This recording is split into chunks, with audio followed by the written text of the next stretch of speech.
Assalamualaikum warahmatullahi wabarakatuh. Shalom, Om Swastiastu, Namo Buddhaya, dan salam kebajikan bagi kita semua.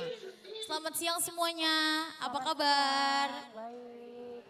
Senang sekali bisa bertemu di Sitkom Sharing Session IDCOM yang merupakan seri signature program IDCOM, sebuah platform berbagi pengetahuan melalui insight dari para praktisi PR dan tentunya para calon praktisi dan teman-teman mahasiswa juga.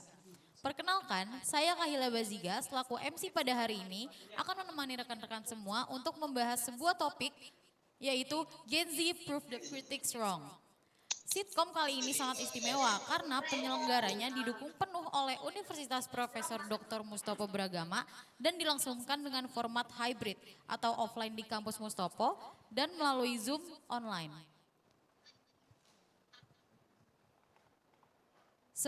Sebelum memulai acara, izinkan saya menyapa Bapak Dr. Haji Muhammad Saifullah MSI, Dekan Fakultas Ilmu Komunikasi, Universitas Profesor Dr. Mustopo, Ibu Tia Sastra Dipraja, Associate Director IDCOM, juga moderator dan ketiga narasumber Sitkom pada hari ini, Ibu Citra Eka Putri, dosen di Mustopo, Mbak Rizka Fiati, Senior Account Manager IDCOM, Mbak Maya Sita Darlina, SPSI, MSI, Psikolog sekaligus General Manager Experience di Human Initiative, Kak Iqbal Alif Oktrianda, Talent Manager dan International Talent Booker HW Group, sekaligus alumni Vkom UPDMB, teman-teman dari Universitas Profesor Dr. Mustopo, dan rekan-rekan dari berbagai universitas dan para praktisi yang sudah bergabung secara online.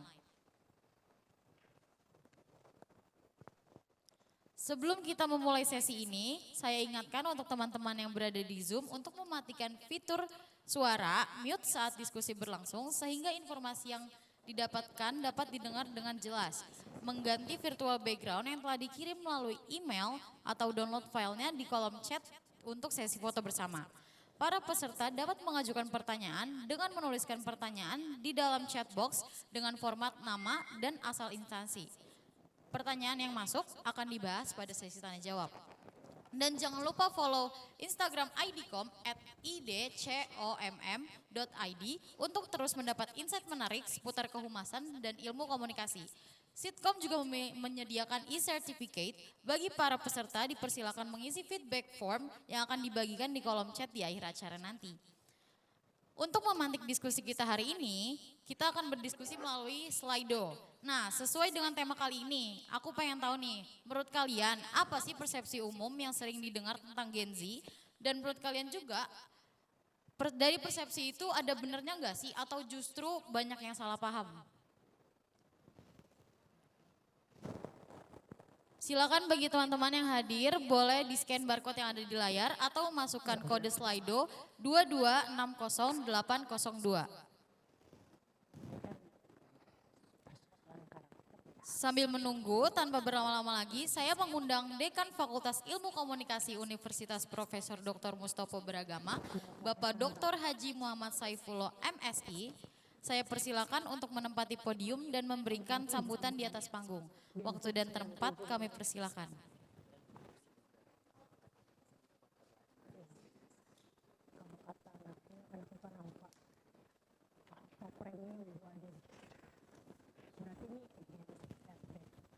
Assalamualaikum warahmatullahi wabarakatuh. Salam sejahtera untuk kita semua, Om Swastiastu, Namo Buddhaya, salam kebajikan, Rahayu. Yang saya hormati teman-teman dari IDCOM di sini sudah hadir, terutama Mbak Tias, para pembicara, ini orang-orang hebat. Tapi ada Om Iqbal, saya panggil dia Om, soalnya udah kerja. Para peserta seminar yang di studio maupun yang mengikuti secara online lewat Zoom, saya ucapkan selamat datang di kampus tercinta, di kampus Merah Putih, kampus 2 Universitas Profesor Dr. Mustopo Bragama. Baik para hadirin, para peserta online dan semua baik yang ada secara luring maupun secara daring. Pertama yang ingin saya ucapkan adalah bahwasannya kuliah umum ini mudah-mudahan sebagai sebuah rangkaian dari kampanye kita, sebuah rangkaian dari sosial campaign dari Vkom UPDMB kepada masyarakat. Ada beberapa hal yang ingin kami sampaikan kepada publik terkait dengan perkembangan kehidupan digital. Yang pertama, bahwasannya kami sadar media digital telah merubah semua sendi kehidupan kita. Bukan hanya dalam interaksi komunikasi secara langsung saja, tapi dari semua sendi kehidupan. Nah, ini membuat kami juga aware bahwasannya dunia atau ilmu pengetahuan itu juga banyak berubah. Teori-teori yang selama ini kami agungkan sebagai menara gading itu pun banyak yang sudah tidak aplikatif lagi. Di satu sisi kami melakukan banyak pengembangan. Salah satunya adalah dengan merubah konsentrasi yang kami miliki, yang semula sebagai contoh yang semula namanya itu hanya public relations, sekarang kita sudah mulai bergeser kepada digital public relations.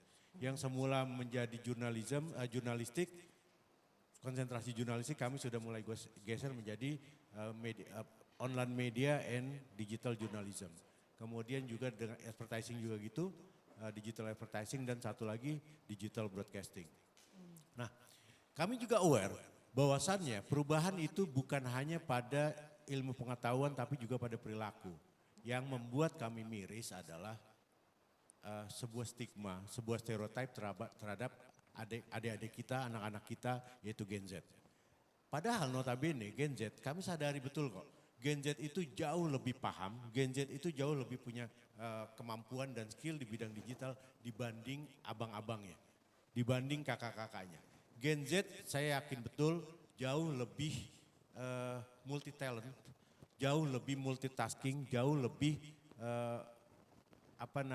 jauh lebih comfortable terhadap digital media dibanding milenial, apalagi kami generasi X. Namun sayangnya stereotype yang muncul di Gen X itu adalah Gen X malas. Setuju gak Gen X malas? Gen X mager, Gen X tidak bisa kooperatif, Gen X nggak bisa kerja, Gen X tidak bisa masuk ke dalam dunia korporasi, Gen X nggak mau jadi budak korporat.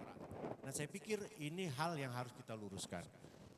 Ini yang kami bilang bahwasannya kami concern untuk melakukan campaign ini terus menerus sehingga masyarakat khususnya dunia kerja, dunia industri itu bisa menerima Gen Z sebagaimana dia memiliki kemampuan yang kami akui cukup mumpuni, bahkan lebih baik dari generasi-generasi sebelumnya. Nah, mudah-mudahan rangkaian campaign ini bisa berimpact setidaknya untuk Fakultas Ilmu Komunikasi sendiri, dan secara umum kami juga ingin melihat bahwasannya masyarakat Indonesia melihat Gen X itu punya potensi. Gen X itu adalah generasi yang diagung-agungkan di 2045 sebagai generasi emas. Mungkin itu saja sambutan saya sebagai Dekan Fakultas Ilmu Komunikasi, dan kami ucapkan selamat mengikuti seminar ini. Mudah-mudahan mendapatkan manfaat. Akhirul kalam, wallahul muwaffiq ila aqwamit thariq. Assalamualaikum warahmatullahi wabarakatuh. Terima kasih kepada Bapak Saifullah. Teman-teman, untuk memperkaya diskusi kita nanti, yuk scan barcode yang ada di layar atau masukkan kode pada Slido yaitu 2260802 untuk menjawab pertanyaan, apa persepsi umum tentang Gen Z yang sering didengar, dan menurut kalian apakah persepsi tersebut benar atau justru banyak kesalahpahaman. Nah, sambil menunggu jawaban dari kalian, mari sama-sama simak video mengenai profil perusahaan IDCOM berikut ini.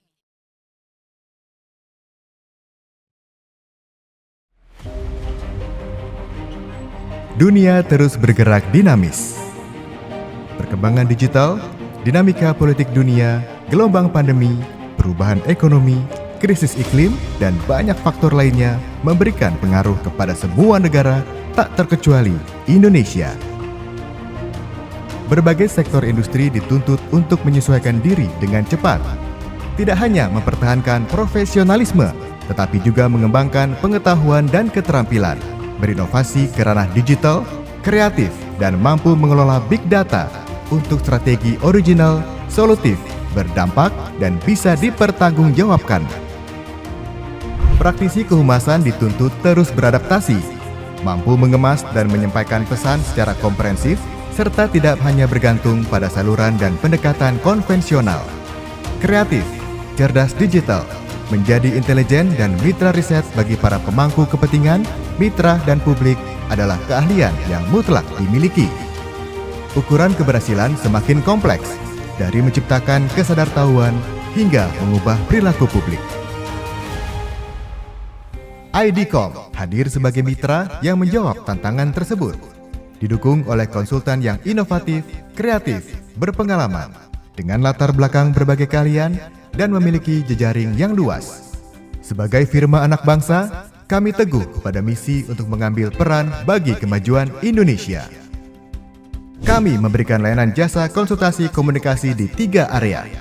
Public Affairs, mengampanyekan topik pembangunan dengan cara inovatif dan mudah dipahami publik, mengedepankan kolaborasi, memberdayakan komunitas, berorientasi pada perubahan perilaku, dan berpengalaman menangani isu kesetaraan gender, kesehatan, lingkungan, perubahan iklim, pendidikan, dan inklusi ekonomi.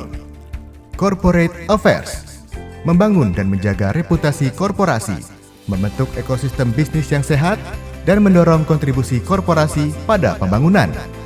Brand Communications, mengemas komunikasi pemasaran dalam konsep komunikasi kreatif, inovatif, menggunakan pendekatan pembangunan berkelanjutan, serta memperkuat relasi brand dan publik. IDCOM has worked with us closely, has been open to discussions on ideas and things to experiment with, and has proposed, through their experience, lots of innovative ways to achieve our campaign objective. That's the real value for working with IDCOM, because again, the innovation, and they draw on their expertise, but they're open to learning lots of new things as well. IDCOM senantiasa memberikan jawaban terhadap kebutuhan kami dengan fleksibilitas, kreativitas, dan senantiasa memberikan solusi sesuai kebutuhan. Jejaring yang dimiliki oleh IDCOM Indonesia itu membuka kesempatan kami untuk dapat bekerja sama dengan stakeholder terkait. Nah, itu yang menurut saya penting ya untuk kinerja dari IDCOM, baik dari digital maupun non-digital. Dari sisi communication strategy pun IDCOM memberikan guidance maupun saran ataupun solusi ya dari kebutuhan kami yang unik, sehingga kami sebagai klien juga percaya diri ya dalam melancarkan program-program kami, termasuk dari sisi communication dan media manajemennya. IDCOM telah memberikan insight, saran, dan juga masukan yang membangun sehingga dapat mendampingi Prodia dengan baik sejauh ini. Komunikatif, suportif, dan juga helpful. Pendekatan dan strategi komunikasi dari IDCOM memang membantu dan sangat menjawab kebutuhan dari brand kami, di mana bantuan dan juga solusi-solusi ataupun unsur dari IDCOM bisa membantu brand kami untuk berkembang dari segi awareness, dan juga tentunya selama ini dari launching dan sampai bio oil saat ini ada di Indonesia, tidak luput dari kerjasama dan juga bantuan dari IDCOM. Kepercayaan dari klien mendorong kami menjadi pemimpin praktik baik komunikasi dan kehumasan melalui pengembangan yang berkelanjutan dan kolaborasi bersama mitra kerja. IDLog, sebuah platform bank data kelompok pemangku kepentingan untuk menjawab kebutuhan data dan profil yang komprehensif. Sitcom, sharing session IDCOM, forum diskusi bagi para pegiat, praktisi, dan mahasiswa di bidang komunikasi dan kehumasan dengan menghadirkan narasumber terpercaya. Podcast dan video Ngobrolin PR, program kreatif yang mengulas tren komunikasi yang menargetkan anak muda, dikemas santai namun tetap serius dan berbobot. Keberhasilan komunikasi tidak hanya tentang pemberitaan media massa dan eksistensi di media sosial, namun bagaimana pesan, relasi, dan reputasi yang dibangun dapat memberikan dampak serta mengubah perilaku publik melalui cara inovatif dan pendekatan 360 derajat. IDCOM, mitra komunikasi dan kehumasan bagi Anda.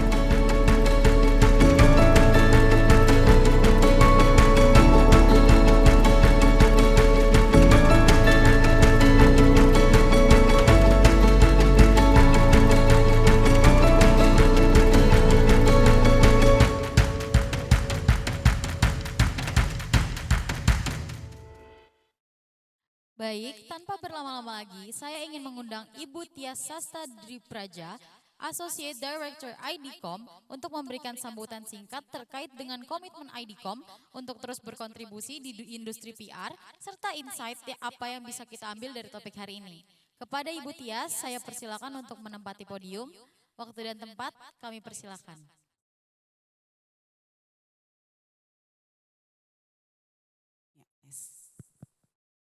Assalamualaikum warahmatullahi wabarakatuh.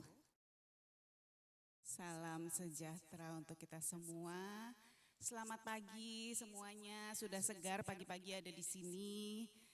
Senang banget kita bisa berkumpul di sini. Juga mungkin juga yang di Zoom, gitu ya. Jadi pertama-tama saya ingin menyampaikan rasa terima kasih kami kepada Universitas Profesor Dr. Mustopo Beragama, khususnya kepada Bapak Dr. Haji Muhammad Saiful MSI, terima kasih Pak Saiful. Lalu juga jadi kami juga diberikan kesempatan gitu ya, yang berharga ini untuk menyelenggarakan sitkom di kampus yang bergengsi nih kalau saya bilangnya di sini, gitu ya.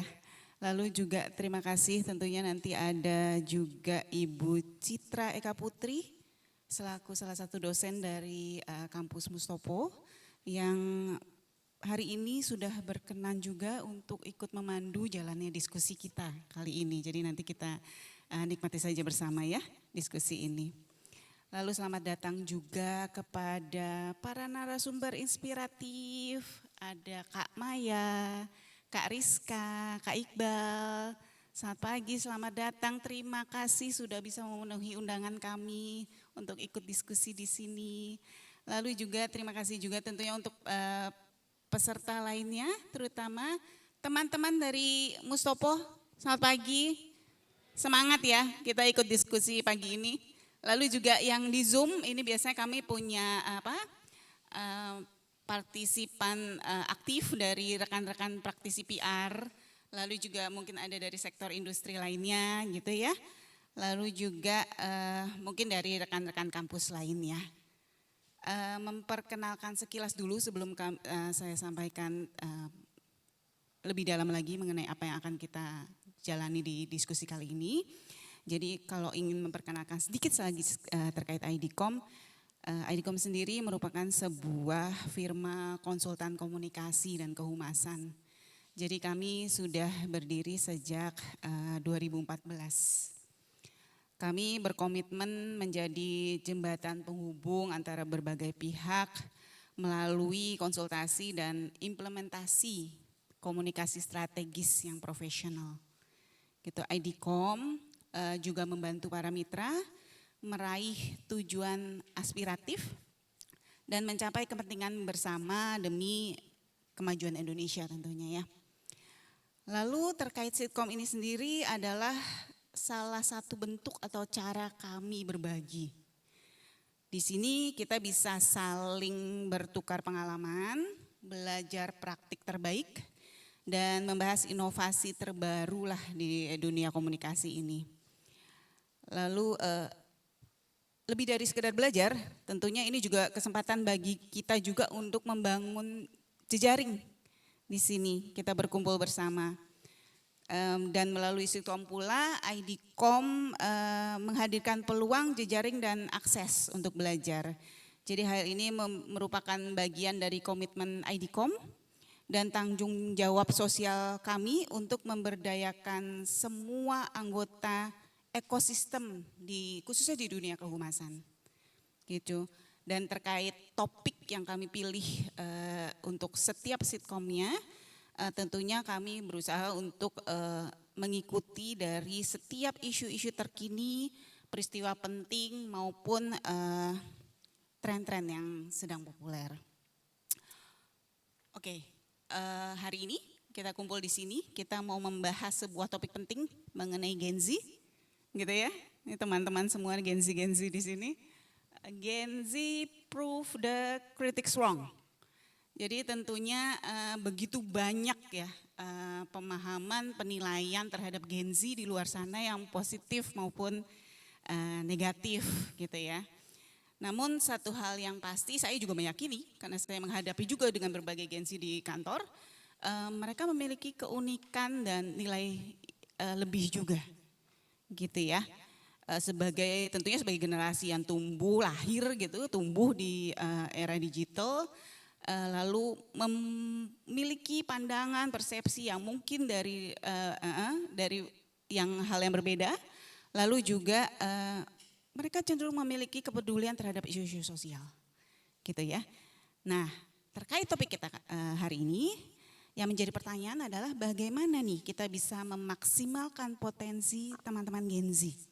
Gitu ya, bagaimana mereka bisa membangun personal branding yang kuat di tengah persaingan yang sekarang tuh semakin ketat gitu dari hari ke harinya. Oke, saya sih sudah sangat antusias ya untuk mendengarkan pendapat dari para narasumber hebat kita hari ini yang sangat memiliki keahlian di bidangnya masing-masing dan dengan latar belakang berharga yang dialami selama ini, begitu ya. Jadi mari kita manfaatkan kesempatan kali ini untuk belajar bersama teman-teman, berbagi ide dan tentunya membangun relasi yang lebih erat lagi. Sekali lagi terima kasih atas partisipasi rekan-rekan semua dan selamat mengikuti sesi kita hari ini. Wassalamualaikum warahmatullahi wabarakatuh. Terima kasih kepada Ibu Tias untuk sambutannya. Tapi sebelum memasuki ke sesi utama kita, untuk memantik diskusi kita nanti, aku mau ngajak kalian teman-teman semua untuk menyaksikan video menarik tentang pandangan terhadap Gen Z.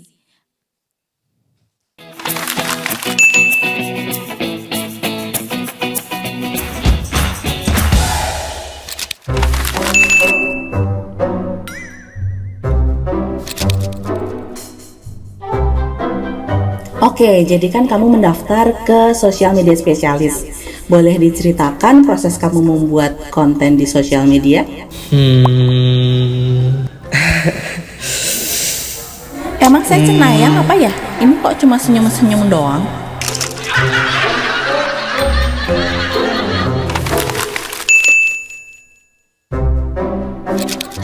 Oh ya, oke.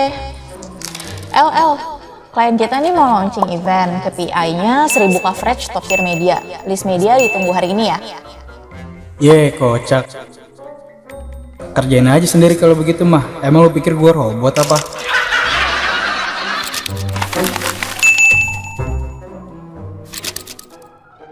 Misi Mbak. Iya, silakan masuk. Mbak, aku boleh izin cuti nggak minggu depan? Aku mau ada acara keluarga nih. Keluarga yang di Korea kan? Aku juga cuti kok 2 hari. Kayak Santa paling depan.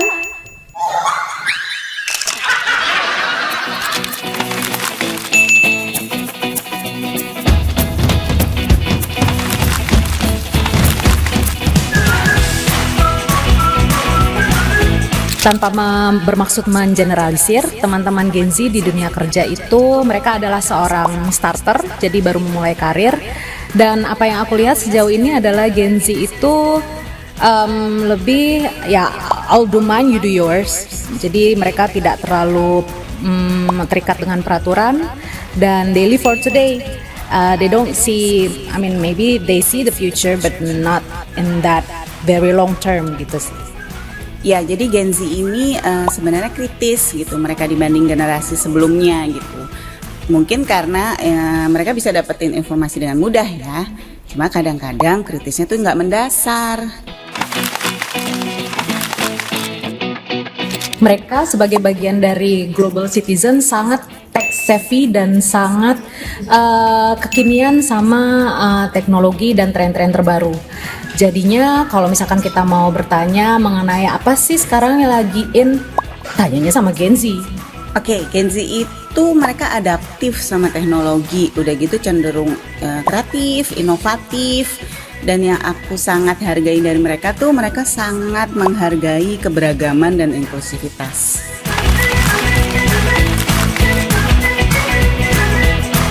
Kalau kalian memasuki dunia kerja berarti kalian akan bertemu dari beberapa generasi yang berbeda. Jadi ada baiknya untuk belajar compromise satu sama lain, itu bertemu di titik tengah antara pemikiran kalian, pemikiran para millennials, Gen X dan juga mungkin para boomers. Nah kemudian aku mungkin ingin supaya teman-teman Gen Z itu lebih inovatif dan lebih kreatif? Ada 2, komitmen, ketekunan.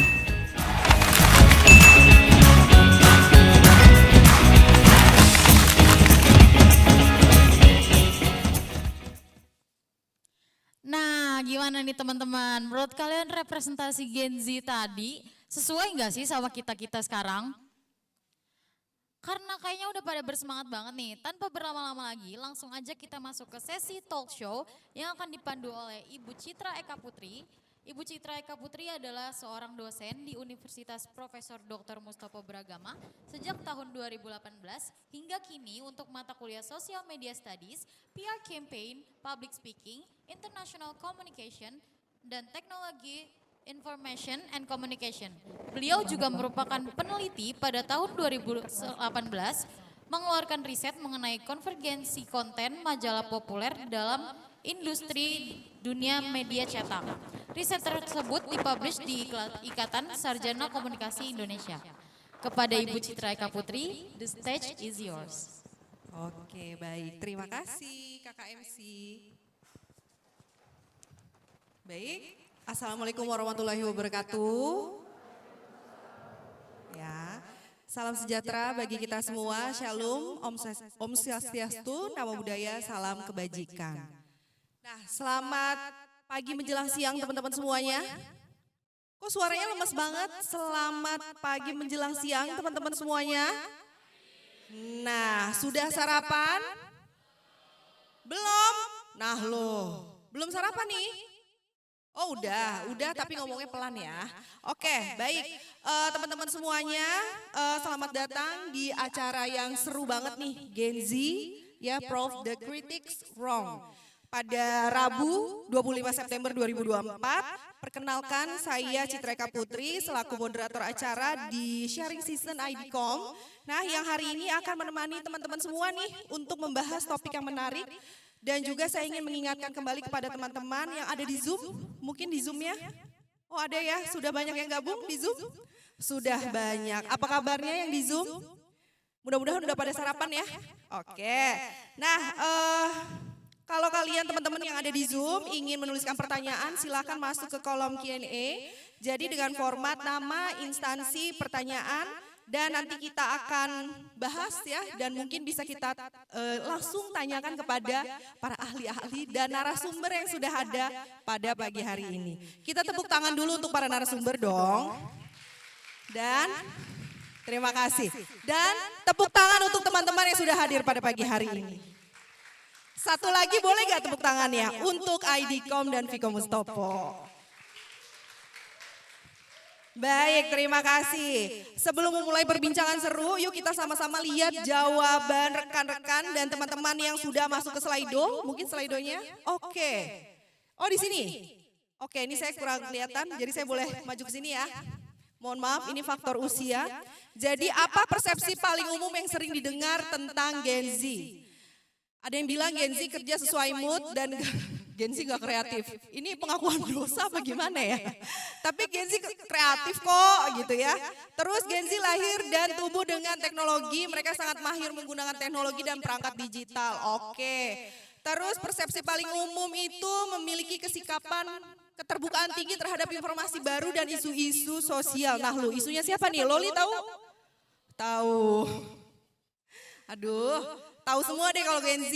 Nah ini ada yang panjang banget ya, ini dia ngisinya. Niat banget, siapa nih yang ngisi ini? Wah keren banget nih. Ini nanya sama ChatGPT atau gimana nih? Langsung copy paste. Jadi rentan terhadap gangguan fokus, kreatif, peduli sama isu sosial, dan cepat beradaptasi tapi kurang tahan terhadap tekanan. Nah loh, dia lebih kepada ini ya. Kenapa sih nggak suka ditekan-tekan? Kenapa? Ayo, pada bingung tuh kenapa nggak suka ditekan-tekan.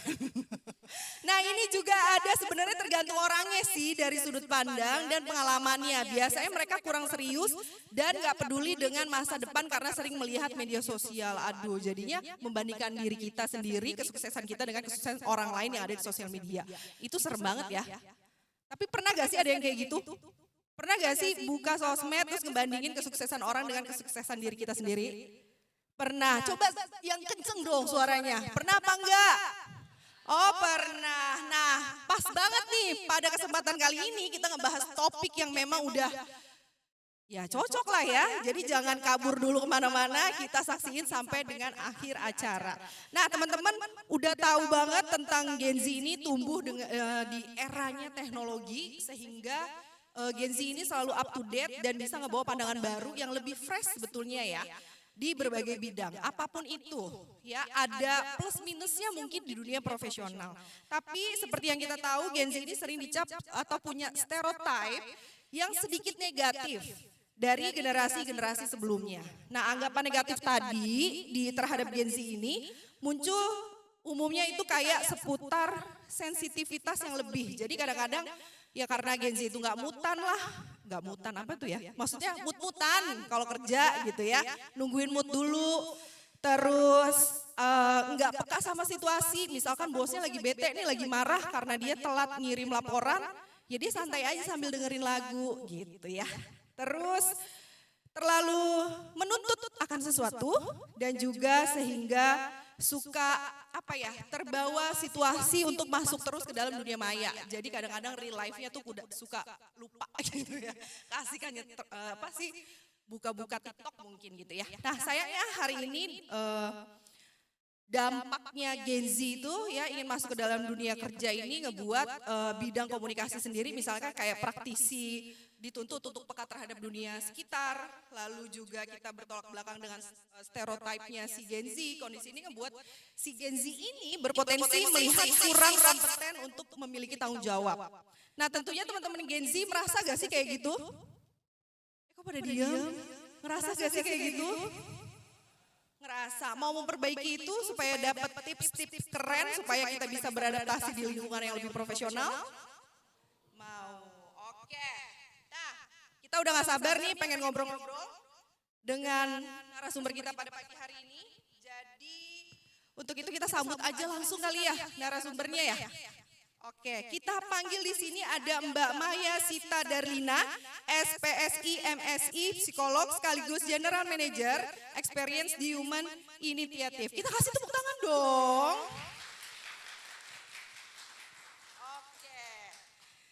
Selamat datang Mbak Maya. Bagaimana hari ini Mbak Maya? Alhamdulillah baik. Ketemu sama Gen Z sebanyak ini gimana Mbak Maya? Oh, oke, keren dan semangat ya. Oke, selanjutnya ada Mbak Rizka Fiati, Senior Account Manager dari IDCOM. Kita kasih tepuk tangan dong. Gimana nih Mbak Rizka, apa kabarnya? Semangat, jadi jiwa mudanya keluar ya Mbak ya. Oke, nah yang ketiga ini emang udah masih muda ya. Di sini ada Kak Muhammad Iqbal Alif Oktianda, Talent Manager dan International Talent Booker di HWG Group. Sekaligus alumni Fakultas Ilmu Komunikasi Profesor Dr. Mustopo Bragama. Nah sebelum kita mulai, nggak afdol kalau kita belum foto dulu. Untuk itu kita ngundang Pak Ipul, Pak Saiful sebagai Dekan Fakultas Ilmu Komunikasi dan juga Mbak Tias untuk foto bersama di depan panggung. Silakan untuk pada ketiga narasumber untuk ikut berfoto di tengah sini. Ya, silakan.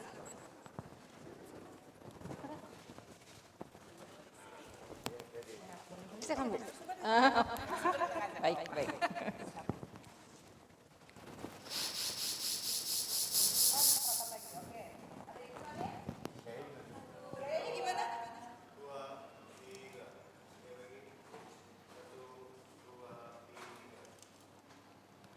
Oke, baik sudah ya. Baik kita kasih tepuk tangan juga kepada Pak Saiful dan Mbak Tias.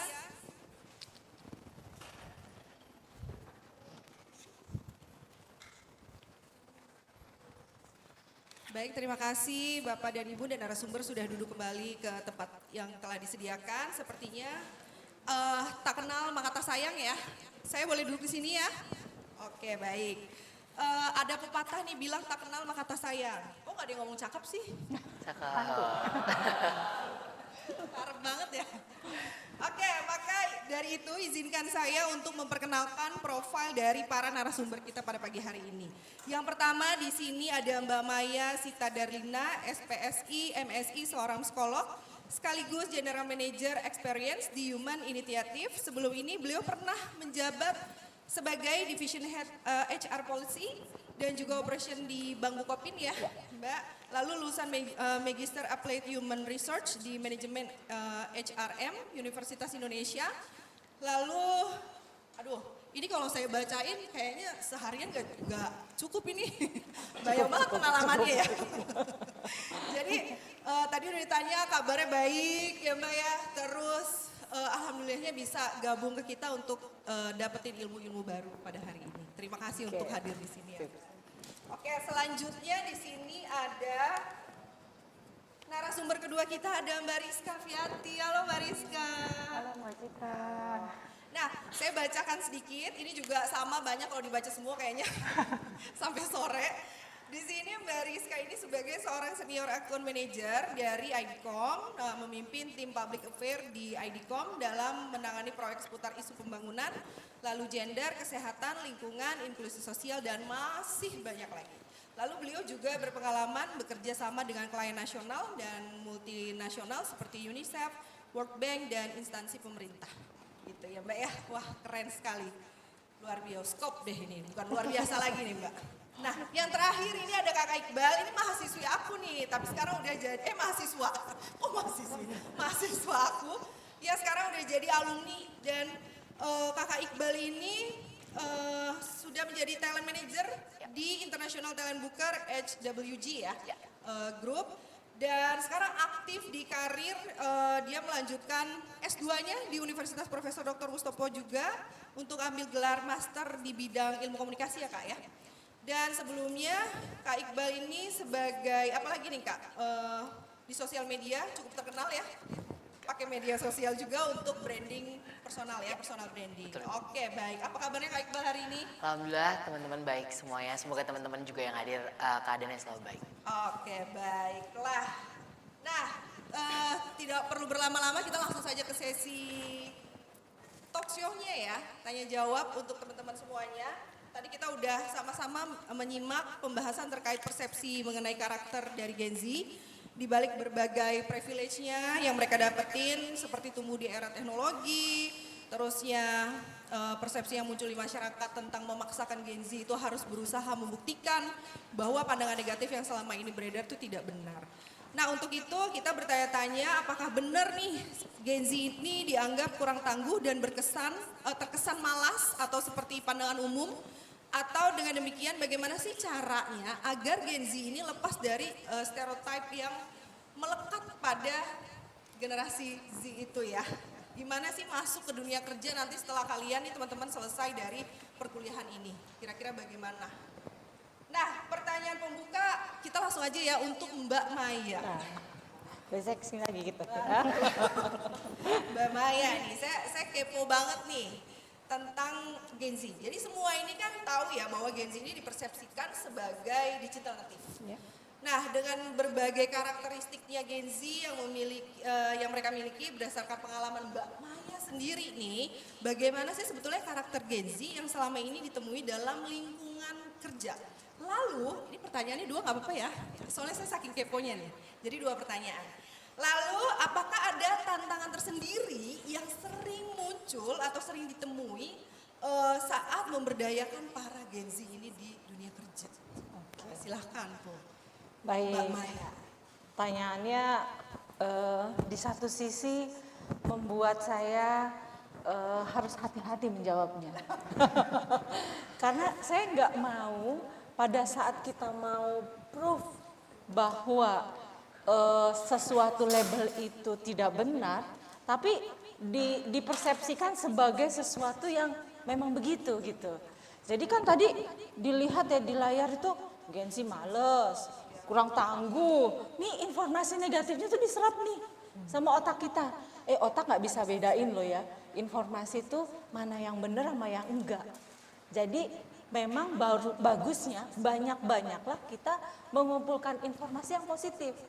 Karena otak nggak bisa bedain apa yang dia keluarkan dari mulut kita, dia nggak bisa sortir. Itu lagi kesel, lagi marah, lagi bener gitu ya.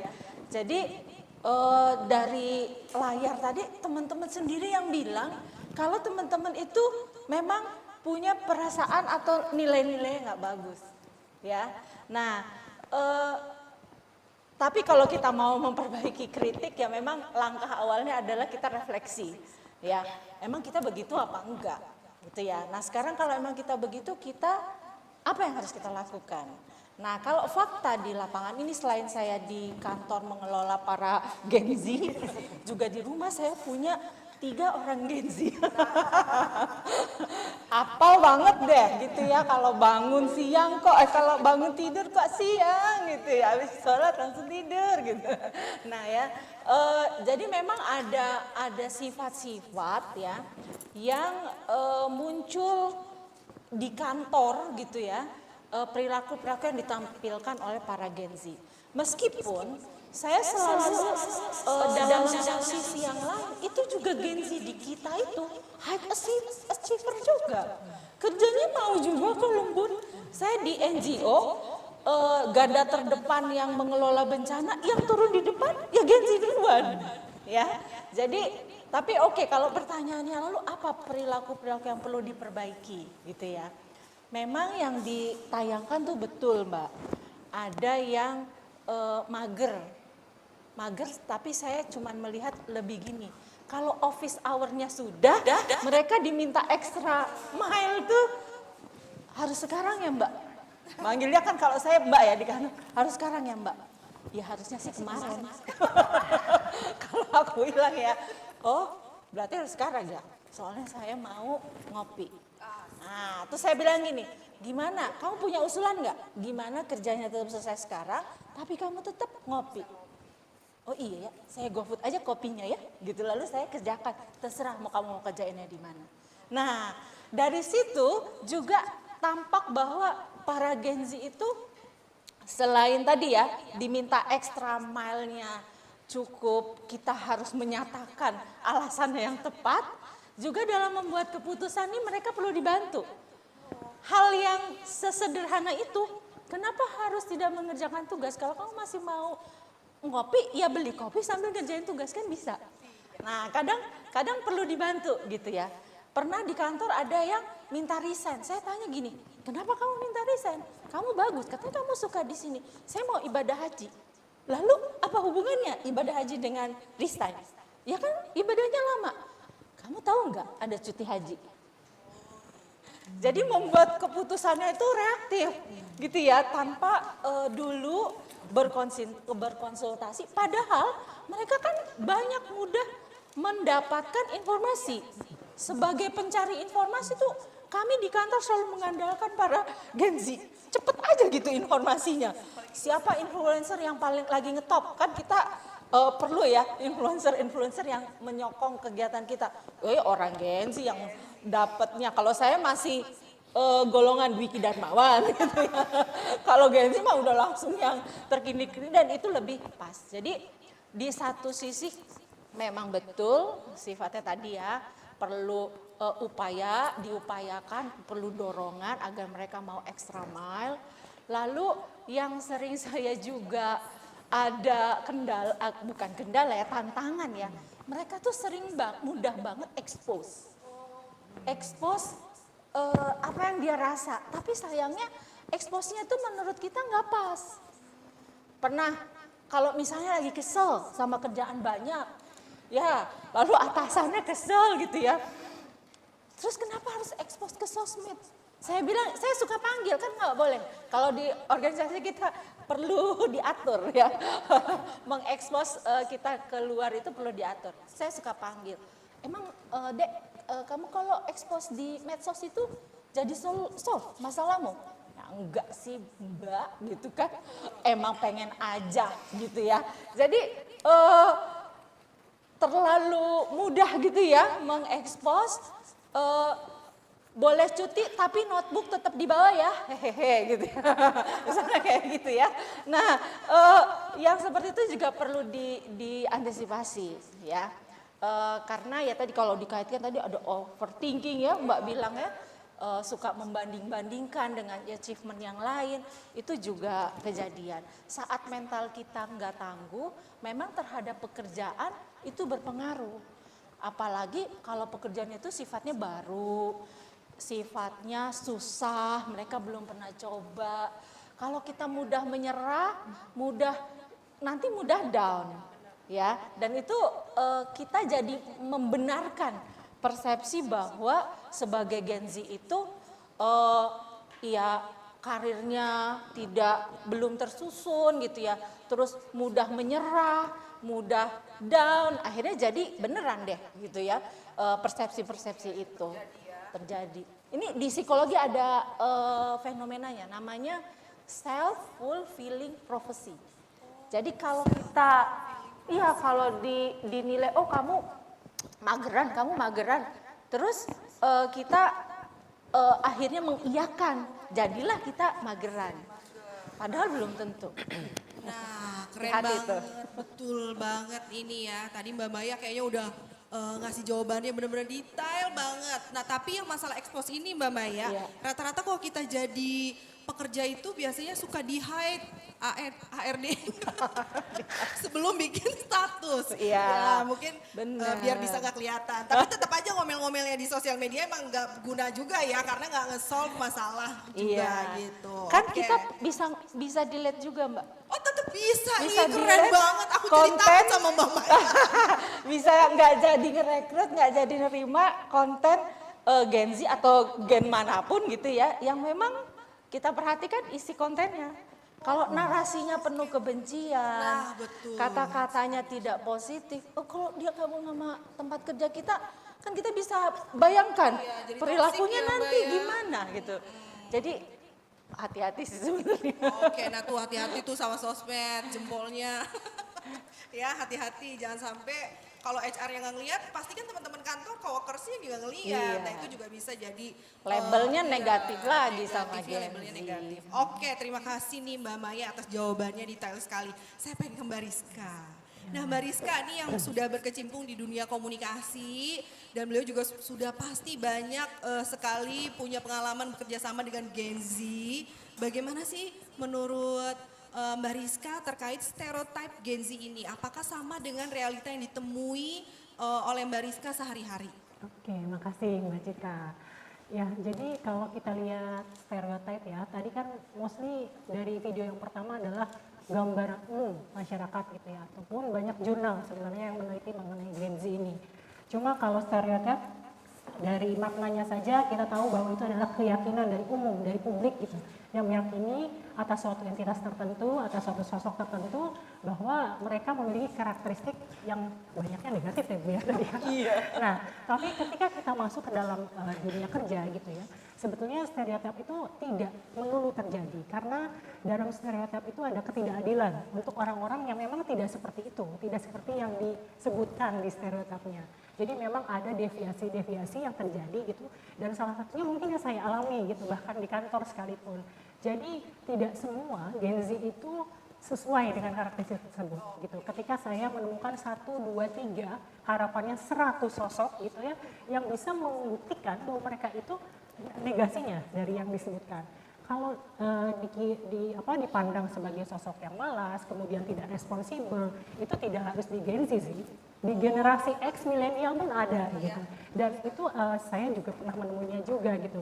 Bahkan ada Gen Z yang sudah bersungguh-sungguh gitu ya melakukan pekerjaan dengan dia sadar bahwa ini ada responsibilitas dia gitu.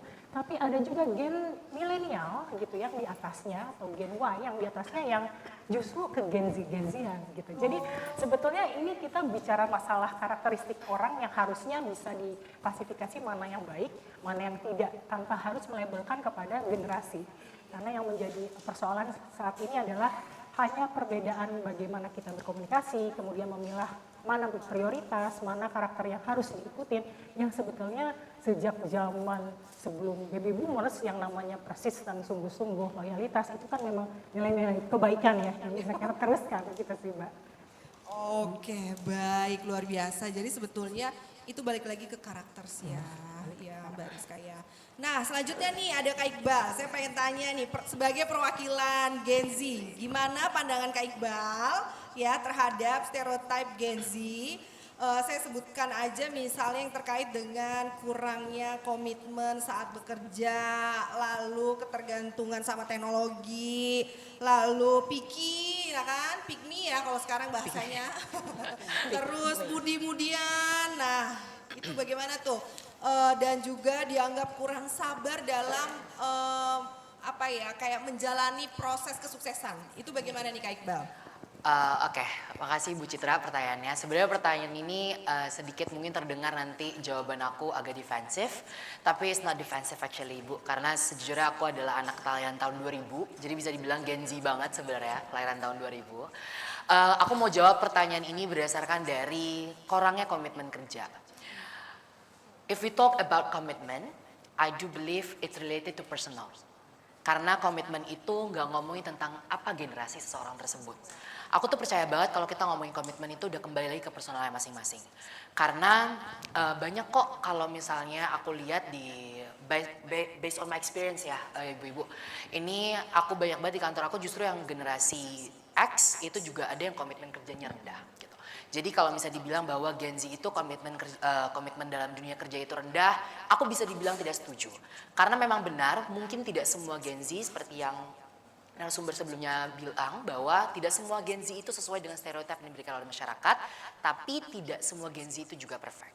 Jadi kalau dibilang apakah setuju dengan stereotip bahwa Gen Z tidak memiliki komitmen kerja yang kuat, maka aku bisa bilang nggak setuju karena komitmen itu related to personal, not to generation itself.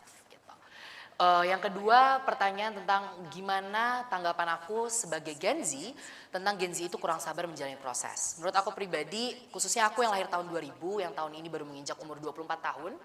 Menurut aku pribadi itu kalau kurang sabar memang pasti masih kurang sabar. Karena aku pribadi pun kurang sabar Bu. Kayak aduh ini gimana ya, pengen cepet-cepet lulus, pengen cepet-cepet ini tuh semua pengen serba cepet-cepet.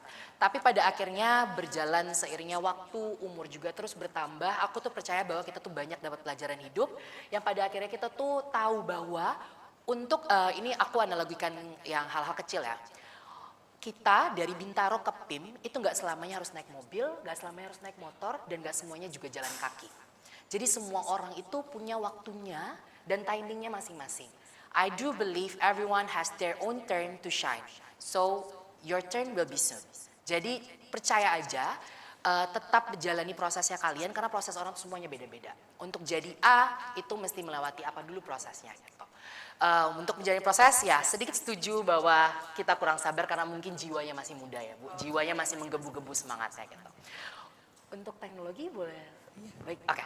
Untuk tergantung sama teknologi menurut aku pribadi, as long as they use it wisely, it will be good. Karena teknologi itu kita harus keep update dengan teknologi.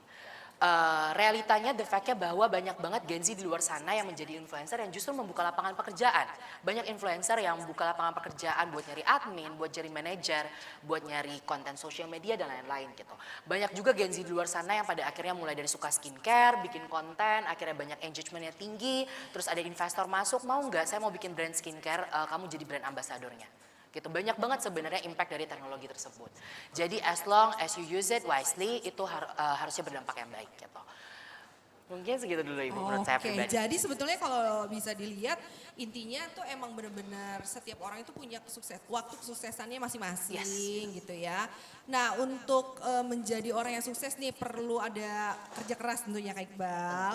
Termasuk juga Kak Iqbal ini pastinya pernah punya tantangan dan pengalaman untuk mengembangkan diri sampai akhirnya sukses sampai sekarang. Gimana sih sebetulnya pengalaman Kak Iqbal sendiri dalam merintis karir ya sampai dengan sekarang gitu ya. Dan boleh gak sih ceritain sedikit aja gimana sih tantangan yang pernah Kak Iqbal alami untuk mencapai di titik yang sekarang? Ada gak tuh stereotype Gen Z-nya itu yang nempel pada saat itu? Oke, baik Bu Citra. Sedikit cerita sedikit untuk karir. Mungkin kalau kata-kata sukses masih jauh dari kata sukses. Tapi saya pribadi sangat bersyukur setelah apa yang saya jalani sampai hari ini dan pada pagi hari ini bisa sharing ke teman-teman semua gitu. Jadi Bu sebenarnya kalau misalnya dibilang karir dari awal masa kuliah, saya itu meniti karirnya itu dari semester 3 itu saya udah mencari kerja yang part time Bu. Saya cari kerja part-time karena saya itu percaya bahwa untuk mencapai apa yang kita mau, itu harus butuh 3 hal. Pertama itu ada confident, kedua itu ada inferiority, yang ketiga itu ada yang namanya mind mapping. Confident itu sangat dibutuhin teman-teman. Kalau teman-teman nggak punya confident, seberapapun potensial yang teman-teman punya, itu pasti teman-teman tuh maunya bersembunyi ataupun kayak, yaudah deh, lu duluan nanti gue ikut. Gitu. Teman-teman harus punya confident. Seperti yang kita bilang bahwa semua orang tuh aku percaya punya potensinya masing-masing. Gimana caranya kita untuk mengembangkan potensi tersebut. Inferiority itu apa sih? Maksudnya inferiority itu teman-teman as a Gen Z harus punya rasa takut. Rasa insecure itu harus punya menurut saya pribadi. Karena kalau kalian nggak punya rasa insecure maka kalian tuh nggak mau berkembang. Kita melihat teknologi sekarang banyak yang nge-share mungkin quiet flexing. We call it quiet flexing. What is quiet flexing? Itu tuh kayak mungkin teman-teman bisa lihat ini orang nggak pernah melihatkan prosesnya tiba-tiba ngepost ternyata lulusan Queensland University. Dia lulusnya cum laude misalnya kayak gitu. Teman-teman jangan ngelihat itu as kayak duh saya di umur segini kok belum lulus ya. Bukan kayak gitu. Tapi rasa insecure itu dirubah ke arah yang positif. Saya pasti bisa. Saya harus bisa. Kalau mereka bisa, saya pasti bisa. Cuman mungkin prosesnya yang berbeda. Nah, terus untuk meniti karirnya, butuh confident, terus butuh inferiority, dan kita juga butuh mind mapping. Mind mapping itu dibutuhin teman-teman menurut saya pribadi. Karena waktu saya kuliah, Bu Citra, pada saat semester 5, saya tuh udah bilang kayak, ini semester 5, saya semester 6 harus PKL, semester 7 saya harus lulus skripsi. Saya nggak mau lulus skripsi di 8 tahun. Kalau bisa semester 8. Jangan 8 tahun ya teman-teman. 4 tahun itu sudah lama teman-teman. Jadi saya bilang saya harus lulus di semester 7. Karena apa? Bukan karena mau buru-buru, karena saya tahu saya pasti bisa. Mind mappingnya adalah ketika saya tidak lulus semester 7, maka saya akan bisa mengulang di semester 8 dan saya lulus tepat waktu. Tapi kalau saya mencoba di semester 7, kenapa tidak? Kalau tidak lulus, ya tidak apa-apa. Karena memang belum saatnya. Karena saatnya dari semester 8 ideal ya gitu. Mind mapping itu dibutuhkan biar kita tuh tahu titik di mana saya harus punya plan A, tapi harus ada juga plan B-nya. Jadi mind mapping itu tahu jangka berapa lama teman-teman harus menunggu dan apa yang teman-teman harus lakukan. Karena kalau menurut saya, as a Gen Z, kita tuh harus tahu mana gas, mana rem. Kalau teman-teman taunya cuma gas doang, itu bahaya karena nggak tahu adanya rem gitu. Teman-teman harus tahu limitnya teman-teman harus tahu kapasitasnya teman-teman. Boleh confident, tapi jangan overconfident. Karena saya percaya semua orang itu punya potensinya masing-masing, punya daya saingnya masing-masing, jadi kembangin aja potensinya kalian. Wow, luar bioskop juga ya Kak Iqbal ya. Jadi, tapi sebetulnya dari penjelasan Kak Iqbal ini ngebuktiin bahwa Gen Z itu tidak sama seperti pandangan umum yang beredar saat ini. Jadi, saya makin penasaran nih gimana nih, saya mau ke Mbak Maya lagi nih. Kenapa persepsi seperti itu tuh bisa muncul dan apakah yang disebabkan karena miskomunikasi antar generasi gitu Mbak Maya? Jadi kalau perbedaan persepsi itu bisa terjadi karena berbagai hal Bu Citra. Pertama beda standar. Ya, kalau di kantor misalnya enggak masuk kirim WA buat Gen Z, oke, itu sama dengan informasi. Nah, tapi kalau untuk yang levelnya atasannya baby boomers misalnya ya, ataupun Gen Y, lah diomongin, lisan itu baru izin namanya. Tapi kalau lewat WA nggak polite gitu, ya kan beda standarnya. Bukan berarti Gen Z itu akan bermaksud tidak sopan, tapi ya tidak samalah standarnya ya. Nah, terus perbedaan persepsi juga terjadi karena masing-masing pihak itu melakukan generalisasi. Baik Gen Z-nya terhadap gen di atasnya, Gen Y misalnya asik, ribet, dia mah Gen Y gitu ya. Akhirnya jadi miskom. Terus kitanya misalnya yang Gen X-nya bilang, bener-bener deh Gen Z ini mau sendiri aja gitu ya kerjanya, kasih ya berat sedikit, me time saya terganggu. Misalnya bilang begitu ya. Padahal ya semua orang perlu me time gitu. Tinggal ngaturnya seperti apa. Jadi karena satu dia seperti itu lalu kita main generate. Ah Gen Z parah gitu kan. Oh enggak mau deh, saya mau konsultasi ke organisasi nih ngatasin Gen Z yang mentalnya begini deh gitu. Itu gimana di kantor saya banyak langsung kayak gitu ya, generalisasi. Padahal satu aja. Meskipun persepsi itu juga bisa terjadi karena momen itu terjadi, memang mayoritas terjadi gitu ya di lapangan. Sehingga ada, ya benar emang di kantor saya begitu-begitu perilakunya gitu ya.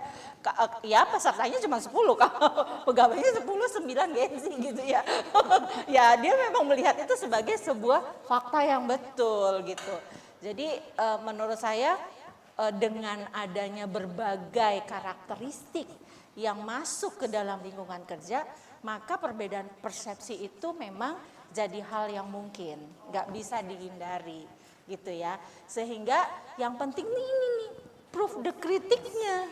Mau nggak benar dibilang Gen Z itu generasi yang strawberry? Mau nggak? Kalau nggak mau, ya proof the kritik. Lawan kritik itu. Kita nggak bisa ngontrol orang lain untuk tidak punya penilaian tertentu atas kita. Pikiran orang lain nggak bisa kita kontrol. Yang bisa kita kontrol adalah sikap kita. Ya udah, kita kalau nggak mau dinilai strawberry oleh generasi yang lain yang ada di kantor, ya jangan melakukan kegiatan-kegiatan yang orang lain bisa menyimpulkan itu. Oke, luar biasa ya. Gimana nih teman-teman? Kok kayaknya pada diem aja, ini kena banget apa gimana temanya hari ini? Jadi belajar ya bahwa sebetulnya sebetulnya Gen Z itu ya tergantung individualnya juga, karakteristiknya juga. Jadi nggak stereotype ke semua Gen Z itu seperti itu. Generasi itu Mbak, itu tanda di mana tahun kapan kita lahir. Itu aja sebenarnya. Betul. Nggak lebih. Kebutuhannya sama, sama-sama mau dihargai, kita juga, mereka juga. Yes. Ya kebutuhan untuk aktualisasi diri, ya mereka juga, kita juga. Cuman tahunnya aja beda lahirnya. Oh beda tahun, beda angka sebenarnya Mbak ya. Aduh. Nah saya jadi penasaran, saya pengen beralih lagi ke tadi sudah ke Mbak Rizka ya. Sekarang saya mau tanya nih sebetulnya ke Mbak Rizka, seperti yang sudah kita bahas di Gen Z sebelumnya, kayaknya Gen Z itu kayak punya segudang talenta nih Mbak Rizka, yang bisa dikembangkan sebetulnya. Tapi Mbak Rizka merasa kesulitan gak sih dalam menemukan Gen Z yang kompeten dalam pekerjaannya? Terus mereka itu kadang cenderung menutupi gak sih Mbak, tertutup gitu ya di media sosial. Apakah memang perlu effort yang lebih untuk mempelajari karakter dari menggali kompetensi mereka nih Mbak? Oke, aku boleh tanya ya ke teman-teman yang hadir di sini. Oke baik teman-teman. Siapa di antara teman-teman yang punya akun sosial media lebih dari 2? Ayo tangannya. Lebih dari 2. Lebih dari 2, ayo jujur lah. Twitter, lebih dari 2. Jangan-jangan angkat tangan semua nih. Nah itu yang di belakang banyak itu yang angkat tangan tuh. Yang tinggi dong, siapa yang punya akun sosial media lebih dari 2? Lebih dari 2, ayo. Ih masih malu-malu. Ayo jangan malu-malu. Lebih dari 2? Oh adanya punyanya 2 Mbak katanya. Punyanya 2. Oh yang banyak 2. Oke, sebenarnya saya ingin memvalidasi ya, apakah benar atau tidak gitu. Jadi sebelum diskusi hari ini tuh saya bertanya gitu ya kepada teman-teman Gen Z, beberapa responden hanya menanyakan aja. Dan ternyata ini teman-teman boleh mengiyakan atau tidak ya, saya pengen tanya aja. Rata-rata dari mereka adalah memiliki akun sosial media lebih dari 2. Dan mereka sudah punya kamar, benar nggak sih? Ada yang akun buat K-pop, ada yang akun buat curhat, ada akun buat menunjukkan personalnya secara profesional. Ada yang juga men-showcasing kerja-kerjaannya ya, hasil output kerjanya gitu. Jadi aku melihat bahwa Gen Z sudah mulai ada kesadaran gitu ya, kesadaran untuk memilah peran dan karakter dia seperti apa. Apakah saya akan di-perceive apa oleh publiknya dan followernya. Jadi dia membangun sebuah portofolio di satu akun. Tapi saya pengen kelihatan seperti orang apa adanya, mungkin circle-nya aja. Bahkan orang tua, ibu tidak ikutan di situ. Saya juga punya anak Gen Z, jadi kok ibu nggak boleh di situ? Enggak, ini buat teman aja. Jadi sebetulnya modalitas bahwa peran dalam Gen Z itu sudah ada, itu hal yang baik gitu ya. Jadi kita harus berperilaku apa di satu sisi dan kita harus berperilaku bagaimana di satu sisi. Nah, jika saja semua Gen Z bisa men-showcasing output kerjanya, itu akan memudahkan bagi pencari kerja untuk melihat portofolio dia gitu.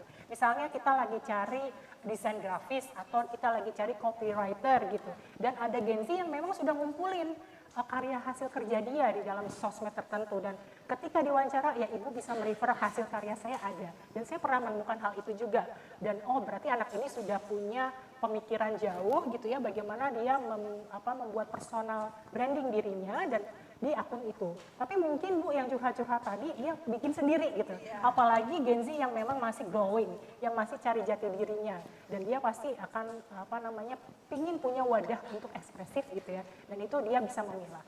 Nah, tetapi yang ingin saya garis bawahi adalah kenapa Gen Z itu kena mental gitu ya. Permasalahan kena mental itu yang utama. Sebenarnya semua baik gitu, tapi ada satu hal yang fundamental.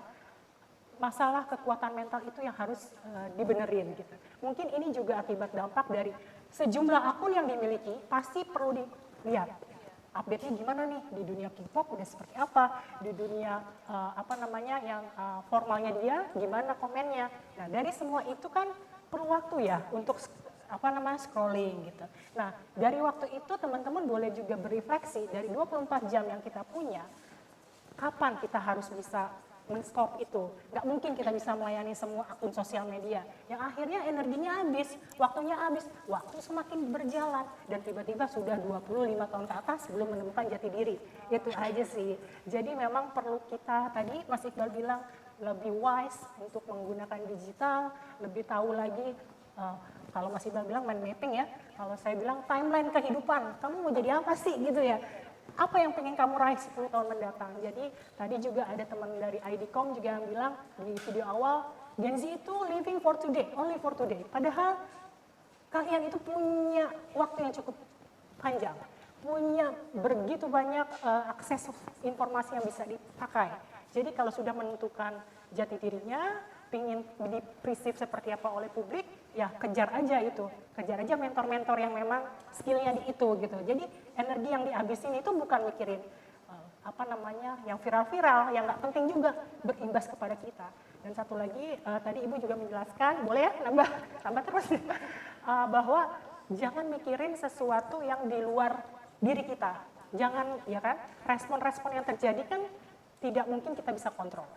Yang bisa kita kontrol adalah cuma 3 hal, yaitu pikiran kita, perbuatan kita, sikap kita kepada respon yang terjadi.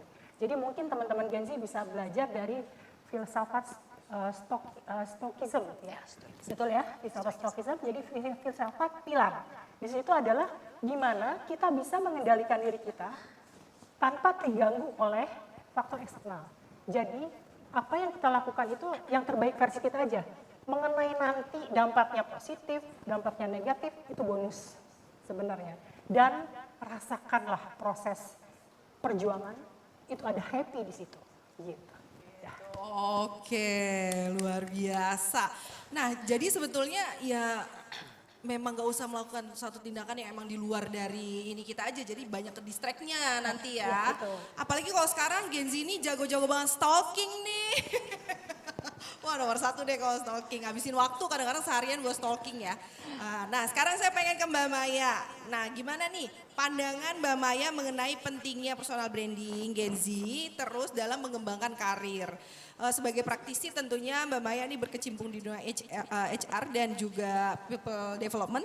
Jadi apakah menurut Mbak Maya media sosial seperti LinkedIn ini menjadi tolak ukur utama atau mungkin platform lain yang relevan terkait dengan personal branding dari Gen Z? Oke, jadi Bu Citra, kalau kita punya personal branding yang relate gitu ya dengan apa yang kita tampilkan dan orang lain persepsikan, itu sangat membantu kita melakukan percepatan karir.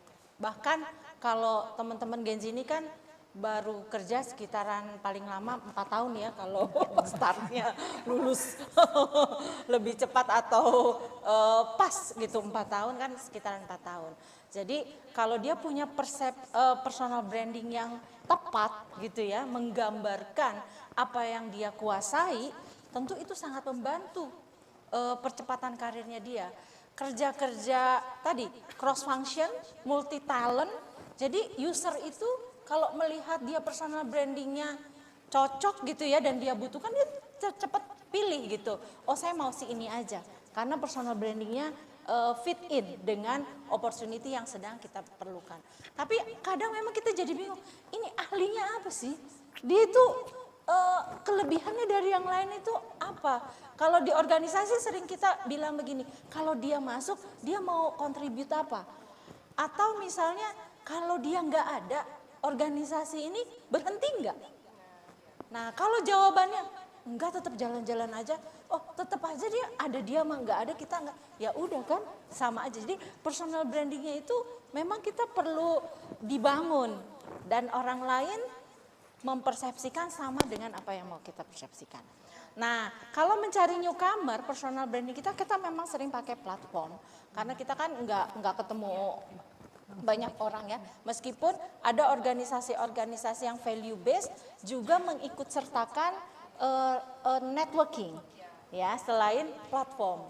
Jadi kalau di offline maka teman-teman perlu membangun personal branding yang baik agar networknya juga teman-teman jadi luas gitu ya, jadi bagus. Nah kita memang pakai platform itu, tapi hati-hati juga tadi saya ingatkan lagi bahwa HR juga bisa menolak teman-teman gara-gara media sosial teman-teman. Ya, jadi betul-betul personal branding itu perlu dikelola, tapi bukan semu ya. Memang apa yang ditampilkan kita juga sesuai dengan apa yang kita mau dan kita kuasai. Oke, baik. Nah ini sebelum menutup rangkaian acara diskusinya, ada 3 pertanyaan singkat aja. Ya, saya pengen ke Kak Iqbal dulu nih. Ini jawabannya singkat aja. Nah, gimana nih Kak Iqbal strategi ngebangun personal branding yang baik di media sosial dalam kehidupan profesional? Baik, makasih Bu Citra atas pertanyaannya. Untuk ngebangun personal branding di media sosial untuk kehidupan profesional, aku pribadi itu lebih strateginya untuk tahu dulu apa yang aku mau. Aku pribadi memang tipikal Gen Z yang lebih suka untuk kerja di perusahaan startup ya. Untuk saat ini aku kerja di perusahaannya HWG Group atau HW Group yang kalian teman-teman mungkin sering dengar. Jadi aku tuh personal branding Instagram. Aku tuh selalu, emang aku juga suka fashion, jadi aku suka pub kayak OTD, terus aku memang suka education juga, aku sering upload kalau misalnya lagi ada tentang educational gitu. Dan aku tuh tipikal orang yang suka charity, tapi charity-nya itu tipikal yang suka turun langsung. Jadi aku juga kadang-kadang suka update kalau misalnya aku lagi charity, misalnya aku kayak lagi ketemu sama anak-anak, misalnya ngajarin apa-apa tuh aku suka kayak gitu, suka nge-share kayak gitu. Karena menurut aku pribadi, social media itu kan sifatnya ketika kita sharing itu semua orang bisa lihat ya Bu. Semua orang bisa lihat dan semua orang bisa tersinggung atas apa yang kita sharing. Jadi please wisely kalian sharingnya dilihat nih kira-kira kalian mau sharing apa dan orang tuh mempersepsikannya apa. Benar bahwa personal branding kalian di social media itu berpengaruh terhadap karir kalian di profesional. Karena aku pribadi pada saat ini ketika ada hiring dari HRD terus dikasih ke aku as user, aku itu selain melihat CV-nya mereka, mau lulusan mereka dari manapun, menurut aku pribadi itu hal bonus mau dari kampus yang bagus pun gitu. Tapi yang terpenting adalah karakternya dia secara personal dan apa yang dia sharing di sosial media. Kalau dia saja berani sharing di sosial media, di khalayak banyak tentang hate ataupun isu sara, maka tidak menutup kemungkinan bisa dinilai etiknya sangat rendah. Jadi aku pribadi sih Instagram itu menurut aku pribadi penting banget. Oke, baik. Nah, terima kasih nih Kak Iqbal. Saya mau ke Mbak Rizka nih. Mbak Rizka ini singkat saja. Menurut Mbak Rizka, apakah Gen Z ini mampu menjaga reputasi perusahaan dan beradaptasi dengan lingkungan kerja? Oke, adaptasi dengan culture ya, lingkungan kerja. Harus mampu dan harus bisa gitu kan. Karena gini, kita ketika memasuki lingkungan kerja yang baru, apalagi sebagai profesional gitu, kita perlu mempelajari bagaimana situasi kerja di sana, kemudian melakukan adaptasi, begitu apa saja yang harus dilakukan. Dan ketika kita masuk ke dalam dunia profesional, komitmen adalah nomor 1 gitu. Komitmen 1 dan alignment antara tujuan perusahaan sama diri kita harus sama visinya. Kalau misalkan visinya udah nggak sesuai, mendingan cari jodoh yang lain gitu kan. Kalau misalnya mau belajar bareng, bertumbuh bareng, jatuh bangun bareng, nikmatilah prosesnya sebagai sebuah kebahagiaan. Jadi bukan berarti kebahagiaan adalah escaping the problem, tapi facing the problem, dan itu akan membuat kita lebih tinggi lagi gitu experience-nya. Wow, luar biasa. Nah terakhir dengan Mbak Maya nih ya. Ini saya kepo banget sih sama pertanyaan ini. Tapi sebelum kita masuk ke sesi tanya jawab, teman-teman boleh mempersiapkan dulu pertanyaan apa yang mau ditanyakan langsung nih ke narasumber mumpung hadir di sini. Sekarang saya pengen tanya nih sama Mbak Maya. Nih Mbak Maya pernah gak sih menemukan kandidat Gen Z yang kurang sesuai lah ya sama nilai-nilai perusahaan, terus gimana cara nyingkapinnya, dan kalau menurut Mbak Maya sendiri, ada gak sih kesempatan bagi mereka untuk tetap dipertimbangkan? Oke, kalau bahasa company-nya itu mereka nggak value fit gitu ya. Nah, ada enggaknya tuh kalau menurut saya tergantung dari regulasi. Jadi kalau di organisasi tuh ada namanya peraturan perusahaan, peraturan lembaga gitu ya. Jadi acuannya ke sana, ada code of conduct ya, acuannya ke sana. Ada nggak sikap-sikap dari tidak saja Gen Z tapi anggota organisasi itu yang melanggar kode etik. Nah masalahnya kode etik itu berbeda-beda dari satu perusahaan dengan yang lain. Nah kalau yang saya pernah alami, saya pernah melakukan teguran tadi, menyuarakan ujaran kebencian. Lalu karena kita ini di organisasi base-nya non-profit yang melayani semua dan kita punya aturan untuk memisahkan kehidupan politik. Ya, agar tidak salah persepsi gitu ya, bahwa apa yang kita lakukan itu ada muatan-muatan politik. Nah, dia nggak terima. Bukan salah, bukan benar, itu bukan hal yang melanggar seperti melakukan fraud itu ya. Tapi kan itu menurut saya lebih kepada ya udah value-nya nggak fit di sini. Kamu boleh pilih tempat yang memang memberikan keluangan untuk melakukan itu. Ya, jadi memang kalau sikap kita melanggar peraturan atau tidak sesuai dengan peraturan lembaga pasti akan ada konsekuensinya. Nanti tingkatannya dilihat. Apakah itu kesalahannya memberikan dampak seberapa berat untuk organisasi. Misalnya uang gitu ya, penyalahgunaan uang, berarti konsekuensinya dia nggak bisa lagi diterima. Kita udah punya catatan. Jadi hati-hati juga teman-teman, bahwa biasanya organisasi itu punya network. Dia punya catatan siapa-siapa aja yang resign dengan tidak baik-baik. Ya, iya. Jadi kalau mekanisme di HR itu namanya ada check reference. Apalagi kalau di saya ketat banget, ya. Kalau ada yang bilang ini, oh saya nggak setuju dilakukan cek reference, saya nggak setuju ngasih nama medsos saya. Oke, berarti kita berhenti di sini, karena value aturan di kita, ya, dia harus kasih alamatnya, lalu dia bersedia dicek, ya. Kalau enggak ya udah berhenti. Bahkan belum jadi karyawan dia udah nggak kita gabung, nggak jadi. Iya. Jadi itu ya Mbak ya. Nah ini makin hot nih sebenarnya. Jadi kayaknya teman-teman udah banyak yang mau wondering, yang pengen tanya sih sebetulnya langsung ke narasumber kita, ketiga narasumber kita ya. Baik, terima kasih untuk Mbak Maya, Mbak Rizka dan Kak Iqbal atas diskusinya yang menarik banget siang hari ini dan pastinya memberikan kita banyak insight baru nih dan manfaat baru tentunya buat teman-teman yang hadir. Baik di studio maupun yang ada di Zoom ya. Nah setelah melihat diskusi menarik ini, tiga narasumber, kita akan mengulik lebih dalam nih tentang Gen Z. Jadi bagi teman-teman di sini yang ingin bertanya dapat mengangkat tangan dan menyebutkan nama serta pertanyaannya. Lalu sementara teman-teman yang bergabung di Zoom dapat menuliskan di chat box dengan format nama, spasi instansi dan spasi pertanyaannya. Ya, pertama-tama mungkin saya akan ambil 3 pertanyaan. Ya, dari teman-teman yang hadir secara offline, silakan teman-teman untuk penanyanya. Ayo, jangan malu-malu nih. Gen Z buktikan kalau kamu juga bisa nanya. Ayo Gen Z. Kalau saya sih udah banyak banget nih pertanyaan yang mau saya tanyain. Ayo dong. Kira-kira ada yang mau bertanya gak? Ayo silakan.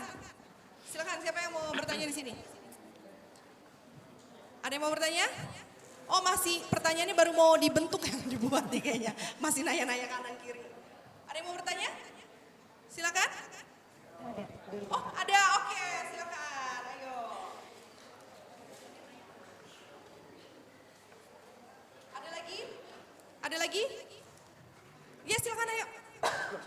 Silakan ke sini.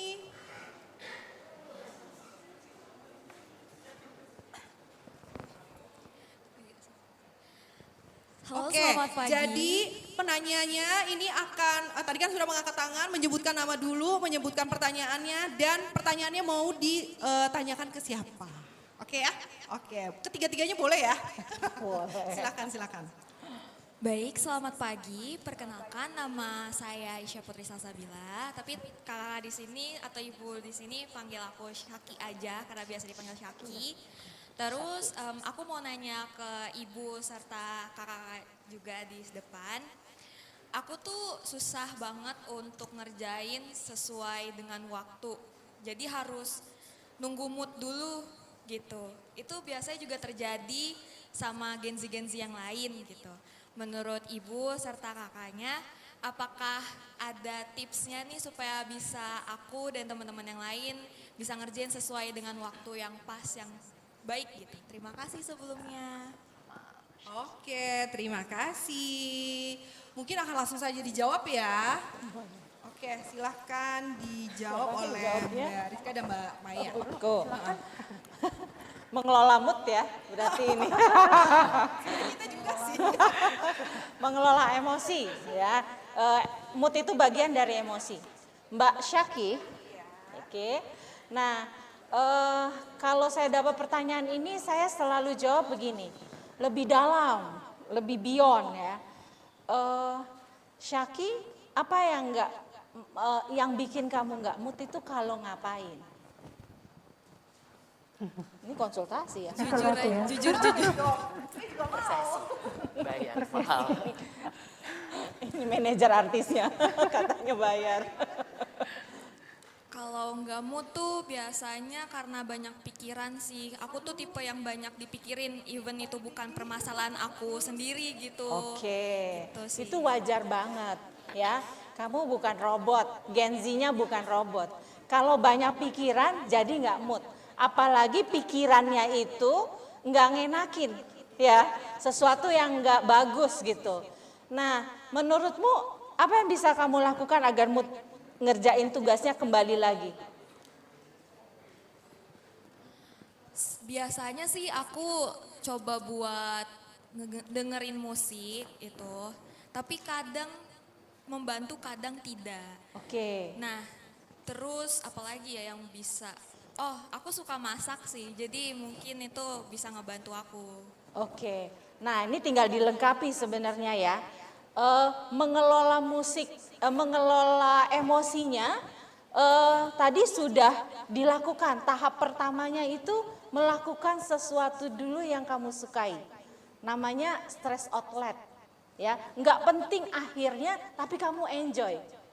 Ya, nah pada saat udah enjoy, itu tuh mood yang tadinya negatif, itu bisa bangkit lagi menjadi positif.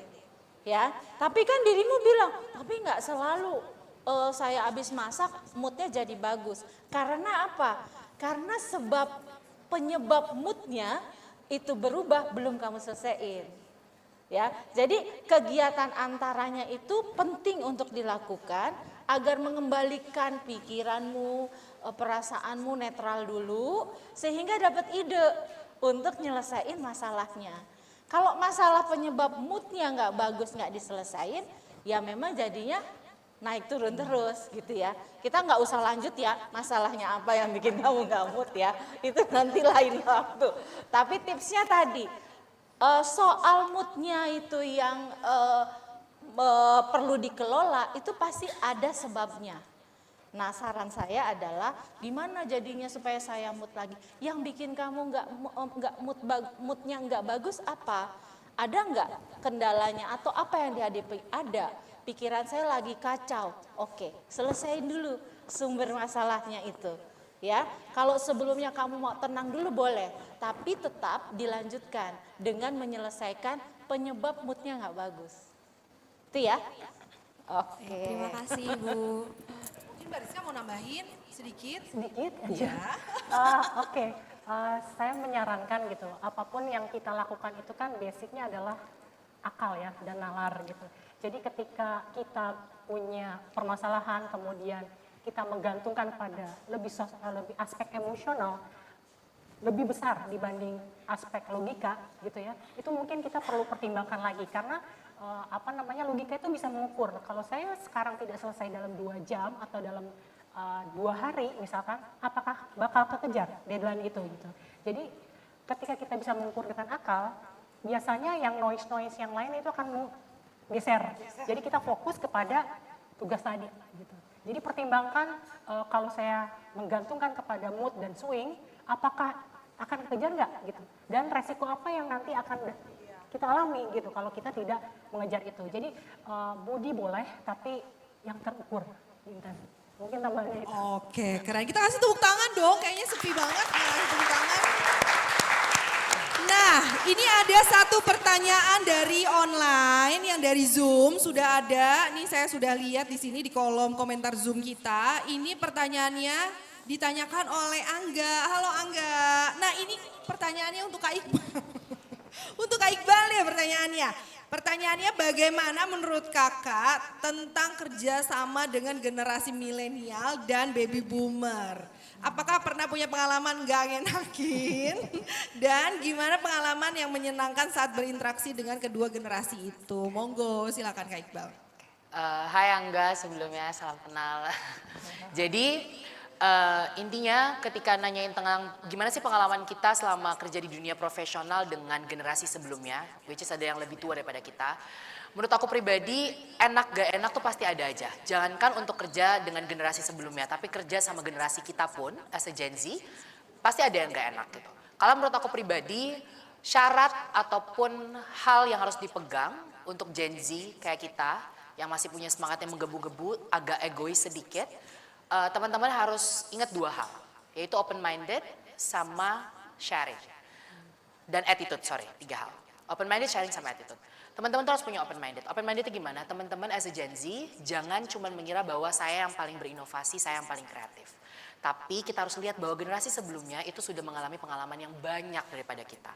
Jadi teman-teman harus bisa menerima insight. Dan juga open sharing dalam artian teman-teman kalau misalnya ada kesulitan ataupun teman-teman sekiranya tidak cocok dengan idealisnya teman-teman, boleh sharing terhadap generasi sebelumnya. Kira-kira kalau seperti ini apakah cocok, apakah apa dampak ke depan dan lain hal. Terus yang ketiga itu adalah attitude. Nah teman-teman yang sering jadi bermasalah di kantor adalah ketidakcocokan itu Bu. Kenapa sih kita tidak cocok si Gen Z ini sama generasi sebelumnya? Karena attitude-nya Gen Z sebenarnya. Karena kadang kan kita ini nggak sabaran. Terus kita kadang biasa sama teman-teman ngobrolnya bahasanya tidak ada. Kalau di kantor saya tuh Gen Z-nya paling suka itu tidak menggunakan kata-kata akhir Bu. Dan saya tuh paling pantang tidak menggunakan kata akhir. Seperti kayak selamat pagi, misalnya bos saya nyebut kayak selamat pagi Ci, karena bos saya mungkin orang Chinese gitu-gitu. Saya tuh paling selalu menggunakan ujung. Ujung tuh harus digunain menurut saya pribadi. Siapa yang kalian tegur, siapa yang kalian panggil, Pak, Ibu, Kak, Mbak, Bu, itu tuh harus digunain. Attitude tuh number 1 teman-teman. Kalau teman-teman mau hidup happy, hidup tentram, cocok di mana saja tuh gunakanlah attitude yang baik. Karena kalau dengan attitude yang baik tuh kita bisa diterima di seluruh lingkungan. Gitu sih teman-teman. Oke, kita kasih tepuk tangan lagi. Ya, ini tepuk tangannya udah sangat bergemuruh. Tapi gimana ya, terima kasih loh untuk pertanyaan-pertanyaan yang masuk. Terus seru banget di diskusi kita hari ini ya. Tapi karena keterbatasan waktu juga nih ya para narasumber ya dan juga para peserta di sini, mohon maaf sekali kalau tidak semua pertanyaan itu bisa langsung ditanyakan. Nanti kita mungkin akan ada sesi selanjutnya Mas ya dengan tema yang sama. Oke, jadi untuk menarik kesimpulan dari sini sebetulnya tadi sudah dijelaskan bahwa stereotip pada Gen Z di dunia kerja itu sebetulnya ya berkaitan lagi balik lagi ke tipikal dari individualsnya gitu ya. Buktinya nih ada Kak Iqbal bisa gitu ya. Oke, dan personal branding juga sebagai kunci ya. Kayaknya Gen Z ini bisa loh menggunakan si personal branding ini untuk kunci kesuksesan di dunia profesional sebetulnya ketika itu dilakukan dengan maksimal dan itu tadi Mbak Maya bilang bahwa ya harus benar-benar real sesuai dengan real life-nya gitu ya. Dan kolaborasi antar generasi di tempat kerja itu sudah pasti ya Mbak Rizka akan terjadi.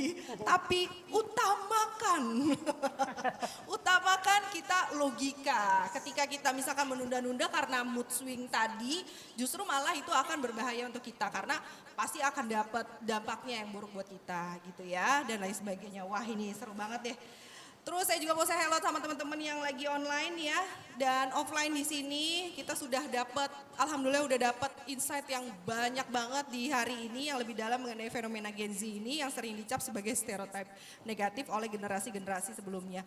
Dan bagaimana sih secara maksimal nanti diharapkan dari acara ini, dari sharing session ini, Gen Z ini bisa merubah pandangan tentang personal branding yang lebih positif di dunia profesional dan dunia kerja.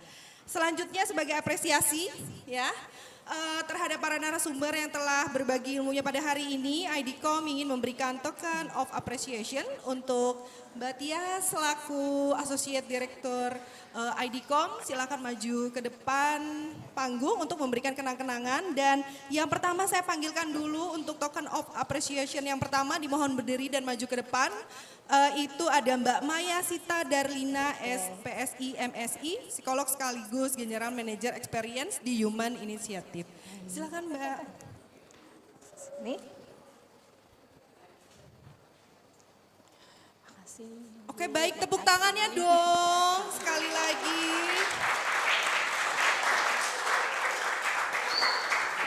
Baik, terima kasih Mbak Maya, Mbak Sita silakan duduk kembali, Mbak Tias tetap di sini. Dilanjutkan oleh token of appreciation kedua, dimohon berdiri dan maju ke depan panggung Mbak Rizka Fiati, Senior Account Manager IDCOM, kami persilahkan. Tepuk tangannya juga, yuk. Oke, baik. Terima kasih Mbak Rizka, dipersilakan duduk kembali untuk Mbak Tias tetap. Dan yang terakhir Muhammad Iqbal Alif Oktarianda ya sebagai narasumber termuda kita pada siang hari ini, Talent Manager dan International Talent Broker. Kita kasih tepuk tangan.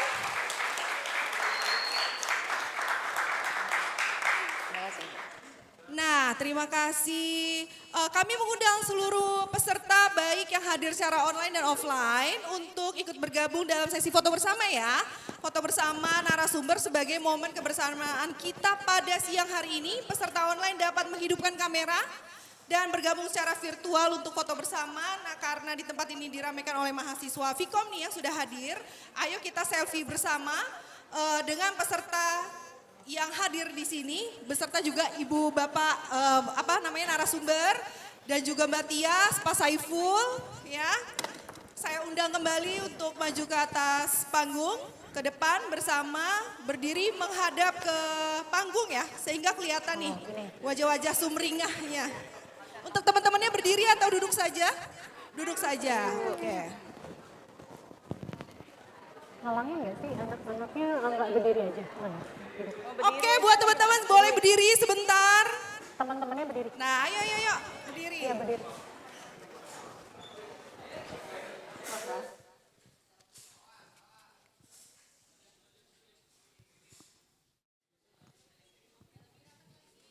Ayo, udah berdiri semuanya? Oke. Saya pandu ya.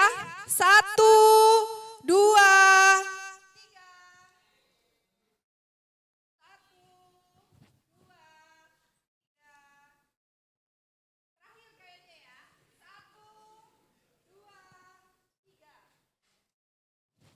Oke, baik. Tepuk tangannya.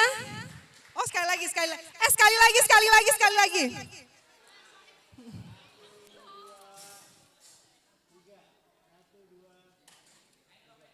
Oke, terima kasih tepuk tangannya.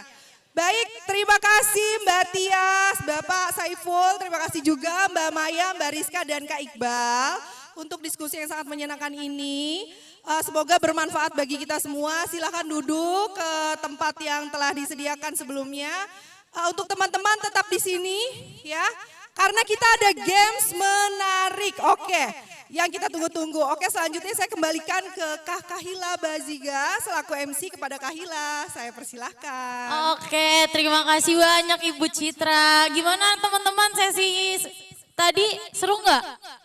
Seru banget kan? Nah, jangan pada pergi dulu karena kita masih punya satu sesi lagi yaitu games.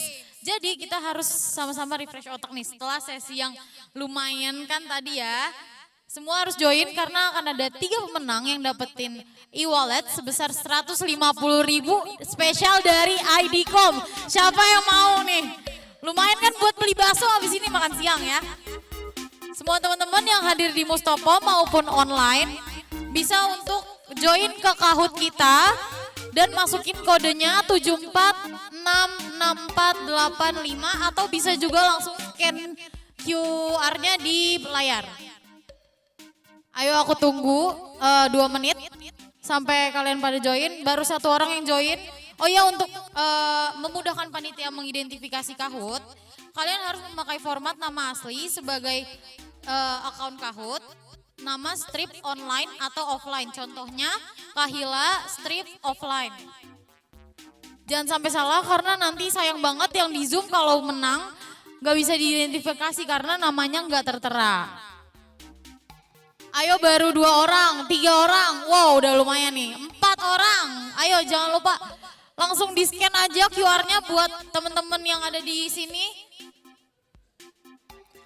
Untuk kodenya ada 746645. 12, 13, 14, 15, 16. Ayo siapa yang mau 150.000?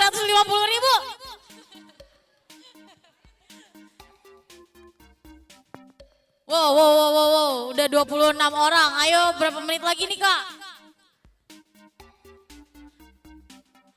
Udah nih, udah mau mulai nih. 1 menit lagi nih. Ayo, bisa nggak? Bisa nggak? Bisa nggak?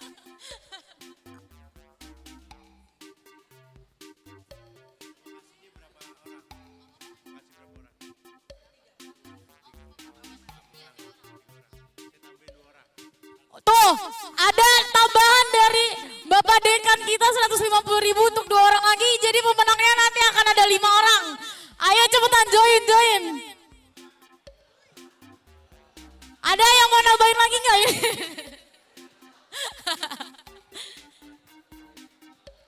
42 orang.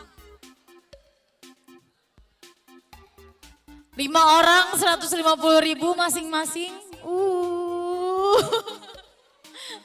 Bapak saya juga mau dong Pak, masa saya nggak dapet.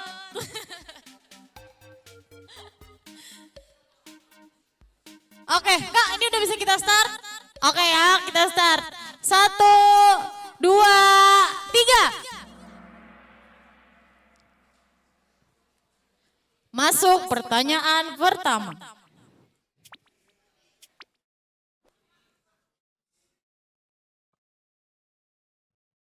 Apa stereotip umum tentang Gen Z yang sering salah?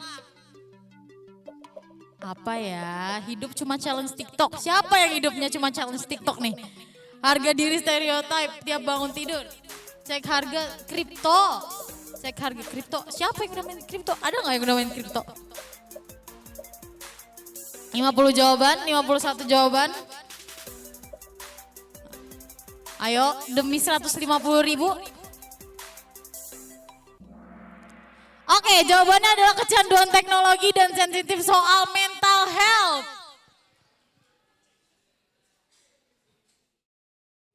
Siapa yang jadi peringkat pertama nih? Peringkat pertama ada Gita. Tenang, masih ada 5 pertanyaan lagi. Apa peran penting Gen Z dalam dunia PR dan komunikasi? Update gosip artis, pakai bahasa anak Jaksel, cepat beradaptasi, bikin thread Twitter tentang krisis perusahaan. 45, 48 jawaban, 49, 51. Ayo cepet-cepetan nih jawabnya nih.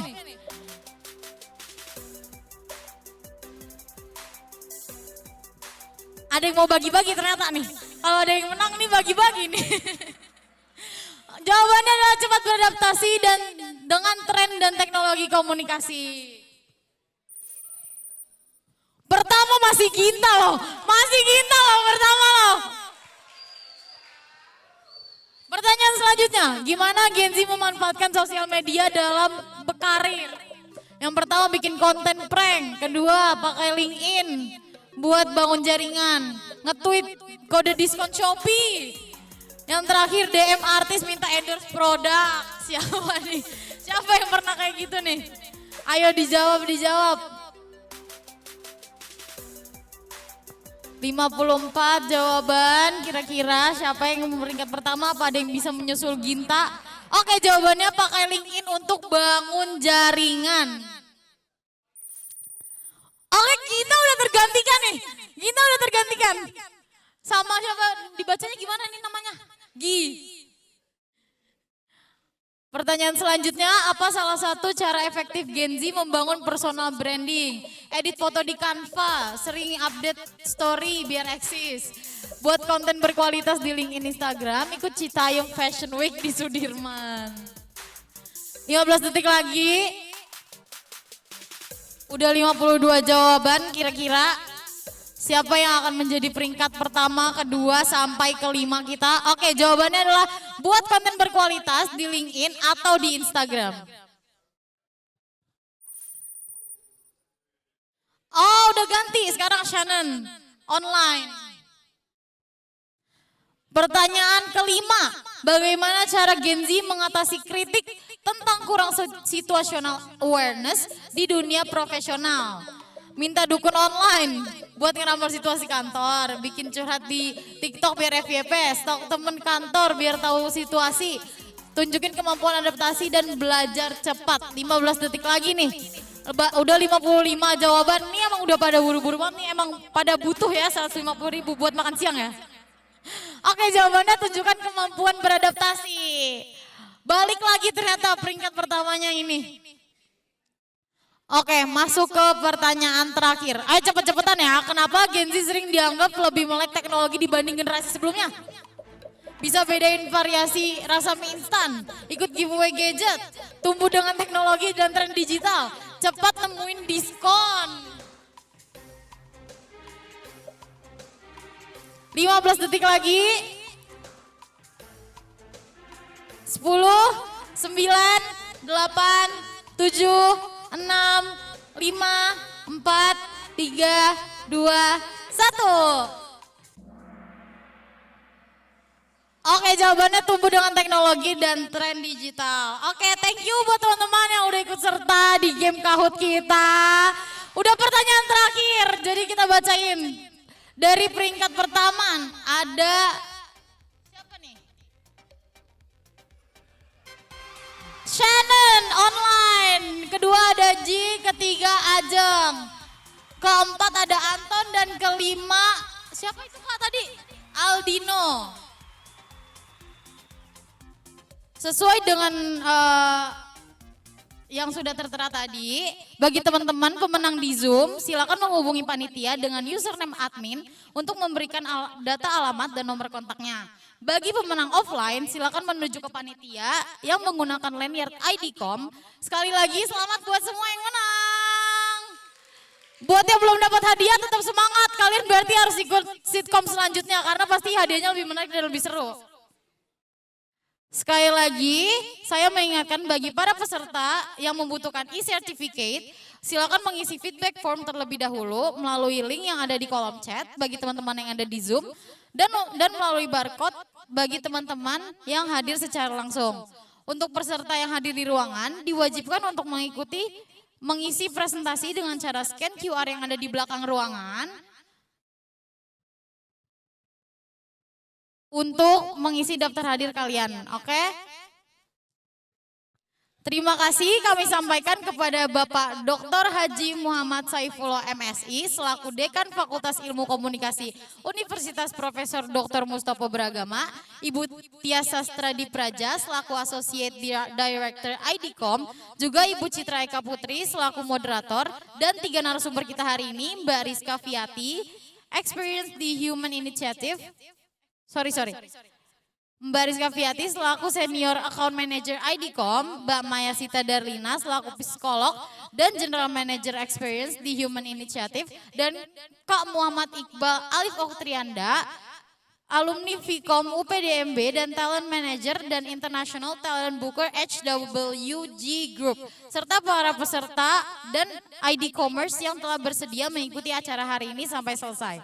Semoga sesi ini bermanfaat bagi kita semua. Jangan lupa like, comment, and subscribe di channel YouTube-nya IDCOM. Sampai jumpa lagi. Dadah.